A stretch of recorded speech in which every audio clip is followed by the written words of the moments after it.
আমার প্রিয় কলিজার টুকরা ভাইয়েরা এবং বোনেরা, অহংকার এমন একটি রাগ যা মানুষকে মানুষেই থাকতে দেয় না। অহংকারী ব্যক্তি ভাবে আমি সবার চেয়ে বড়, কিন্তু আল্লাহর কাছে সে সবচেয়ে ছোট হয়ে যায়। রাসূলুল্লাহ সাল্লাল্লাহু আলাইহি ওয়াসাল্লাম বলেন, যার অন্তরে এক বিন্দু অহংকার থাকবে সে জান্নাতে প্রবেশ করবে না। ভাবুন তো, আমাদের কাছে কি নিয়ে অহংকার করা? সম্পদ, এটা আল্লাহর দেওয়া।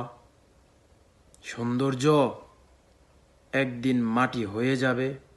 ক্ষমতা আল্লাহ চাইলে এক মুহূর্তেই কেড়ে নিতে পারেন। ইবলিস ধ্বংস হয়েছে অহংকারের কারণে, আর হযরত আদম আলাইহিস সালাতু ওয়াস সালামের মর্যাদা পেয়েছেন বিনয়ের কারণে। তাই আসুন, অহংকার নয়, বিনয় শিখি। নিজেকে বড় নয়, আল্লাহকে বড় মানি।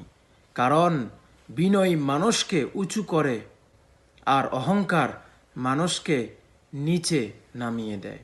আল্লাহ আমাদের সবাইকে বুঝার এবং আমল করার তৌফিক দান করুক। আমিন।